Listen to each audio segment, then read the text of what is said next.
ముఖ్యంగా law and order చాలా క్షీణించిపోయింది. ఈ లా అండ్ ఆర్డర్ విషయంలో చూస్తే సాక్షాత్తు గౌరవ ముఖ్యమంత్రి గారిని దాదాపు అకారణంగా అన్యాయంగా 53 రోజులు ఆయన్ని ఒక ఫాల్స్ కేసులు పెట్టి జైల్లో పెట్టారు. అలాగే అధ్యక్ష, మీరు కూడా గతంలో మిమ్మల్ని కూడా ఎంత వేధించారో మా అందరికీ తెలుసు, సభ్యులందరికీ తెలుసు. నేను రఘురామకృష్ణరాజు గారు కూడా ఏ స్థాయిలో అనుభవించారో. Master minds the pride of India. Inter, MPC, BiPC, MEC, CEC చదివిన విద్యార్థులకు సీఏ మరియు సిఎంఏ ఫౌండేషన్ కొరకు నూతన బ్యాచెస్ ప్రారంభం. అందరికి రాష్ట్రం అంతా తెలుసు, కానీ చాలా పెద్ద మనసుతోటి ఆయన వస్తే చాలా మనసు విప్పి నవ్వుతూ మాట్లాడడం చాలా ఆనందం కలిగించింది. మీ నుంచి మేము నేర్చుకోవాలి. ఎంత అంటే దాడి చేసిన, హాని చేసిన మీ పెద్ద మనసుకి సభాముఖం మీ అందరికీ మీకు ప్రత్యేకించి మీకు ధన్యవాదాలు చెప్తాను. మీ అందరి నుంచి మీ నుంచి స్ఫూర్తి తీసుకుంటాం. మీ నుంచి అంటే తిట్లు తిన్నా కానీ, దెబ్బ తిన్నా కానీ ఎంత సహృదయతో ఉండాలనేది మీరు చూపించారు. ఇంకొక యాంగిల్లో శ్రీ నారా చంద్రబాబు నాయుడు గారు నిన్న కూడా చెప్తా ఉన్నారు, వాళ్ళు మన మీద దాడులు చేశారు కదా అని చెప్పి ఈరోజు మనకు 164 సభ్యులు ఉన్నారని చెప్పేసి, 21 మంది పార్లమెంట్ సభ్యులు ఉన్నారని చెప్పి మనం కూడా అలా చేయడం సహేతుకం కాదు. చాలా మనం యాజ్ పర్ సిస్టమే వెళ్ళాలి. నిన్న కూడా చాలామంది సభ్యులు మా మీద దాడులు జరుగుతూ ఉన్నాయి, మా మీద బెదిరిస్తున్నారు, ఈ రోజుకి ఓడిపోయి కూడా ఇంకా మన కూటమి సభ్యులందరి మీద బెదిరిస్తున్నారు అని అంటే చంద్రబాబు నాయుడు గారు ఒకటే చెప్పాను, నేను మనం అలాంటి వాటికి నేను విరుద్ధం. మీరు అలా కనుక కాదు, సిస్టమ్ని కాదని కనుక మీరు చేస్తే మీరు నాకు దూరం అవుతారని చెప్పి చాలా స్పష్టంగా చెప్పారు. అది నాకు కూడా చెప్పారు, అది మీకు కూడా వర్తిస్తుందని చెప్పి ఖచ్చితంగా చంద్రబాబు గారు చెప్తాను. ఈ దృష్టిలో ఖచ్చితంగా దాన్ని ఒళ్ళు దగ్గర పెట్టుకుని మేమందరం ఉంటాం sir. Will take your guidance very seriously and committedly sir.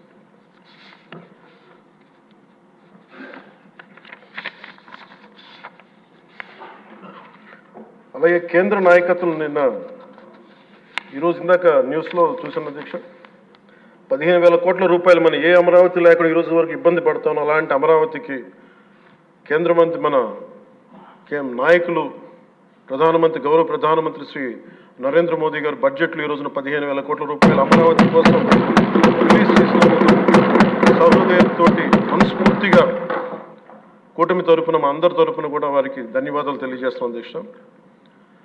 To Honorable Prime Minister Sri Narendra Modi ji, we are grateful to you, sir, for releasing the funds and will be eternally indebted to you, sir.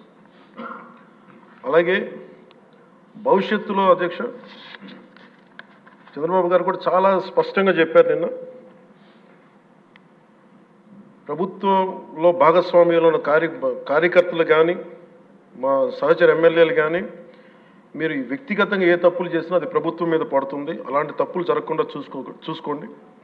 అలాంటివి జరిగితే మటుకు నేను ఎవరైనా స్థనామానం లేకుండా నాకు వాళ్ళకి system పనిచేస్తూ ఉంటుంది, అది మీరు అర్థం చేసుకోండి నేను ఏ ఉద్దేశంతో చెప్తానని చెప్పారు అధ్యక్ష. ఇలాంటి తప్పులు జరిగితే అవి వ్యక్తులు చేసిన తప్పులు పార్టీలకు కానీ ప్రభుత్వానికి కానీ చెడ్డ పేరు రాకూడదు.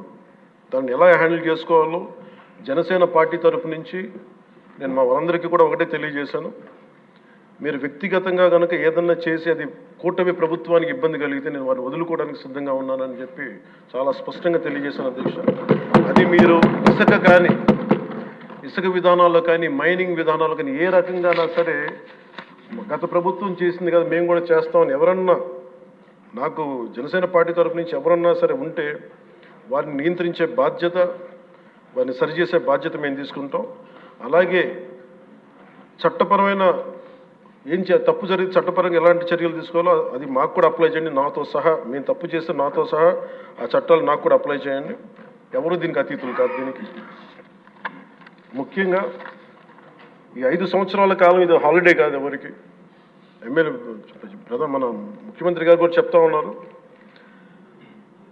ట్రాఫిక్ జామ్స్ ఎంతసేపు జరుగుతున్నాయి, ఈ ప్రోటోకాల్స్ ప్రకారం సెక్యూరిటీ హ్యాజర్డ్స్లో ఎంతసేపు ట్రాఫిక్ నాపుతున్నారు, ఒక 2-3 నిమిషాల మించి ప్రజలు ఇబ్బంది పడకూడదని పదే స్పష్టంగా చెప్తా ఉన్నారు. అలాగే మన ఎస్కార్ట్ సెక్యూరిటీ వల్ల సామాన్య ప్రజలు ఇబ్బంది పడకూడదని మాకు దృష్టికి తీసుకొచ్చారు. ఖచ్చితంగా దాన్ని మా కింద అధికార యంత్రాంగాన్ని మొత్తానికి తెలియజేశాను సార్. అలాగే ఈరోజు మనకున్నది భవిష్యత్తు బాధ్యత. ఇది కేవలం ఈ హౌస్లో ఉన్న వ్యక్తులకే కాదు అధ్యక్ష, ఇంక్లూడింగ్ బ్యూరోక్రాట్స్కి గత ప్రభుత్వం చాలా అవుట్ రైట్ తప్పులు చేస్తూ ఉంటే కూడా బ్యూరోక్రసీ చాలా వరకు చాలా నిర్లిప్తంగా ఉండిపోయారు అధ్యక్ష. ఒక్క ఐఏఎస్ అధికారి ఏసార్లు రివ్యూ చేసిన ఒక్క ఐఏఎస్ అధికారి పేరు చెప్తా ఉంటారు. ఈ రోజున ఐఏఎస్ అధికారి ఏ శిక్ష పడకుండా వెళ్ళిపోయాడు.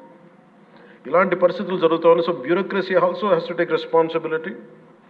అండ్ ఆఫ్ కోర్స్ మీడియా ఏ సమస్యని హైలైట్ చేయాలి, ఏ సమస్యని హైలైట్ చేయకూడదు, ఏది ప్రజలకు అవసరం అనేది మీడియా మీద కూడా బాధ్యత ఉంది అధ్యక్ష. అలాగే సామాజిక మాధ్యమాలని స్థాయి దాటి మాట్లాడితే వారికి ఎలాంటి వాళ్ళని ఎలా పరిమితం చేయాలనేది కూడా ఒకసారి హౌస్ అందరూ ఆలోచించాలి. ఒకసారి దీని మీద ఒక విధి విధానాలు రూపొందించాలని కోరుకున్నాను అధ్యక్ష. అలాగే ముఖ్యంగా ఇక సభలో ఉన్న మా సహచర ఎమ్మెల్యేలు, గౌరవ ముఖ్యమంత్రి గారు, మేమందరం కూడా వీఆర్ ఆల్ కమిటెడ్ సార్. రాష్ట్ర భవిష్యత్తు కోసం, పునర్నిర్మాణం కోసం మేము సర్వం త్యాగం చేయడానికి సిద్ధంగా ఉన్నాం.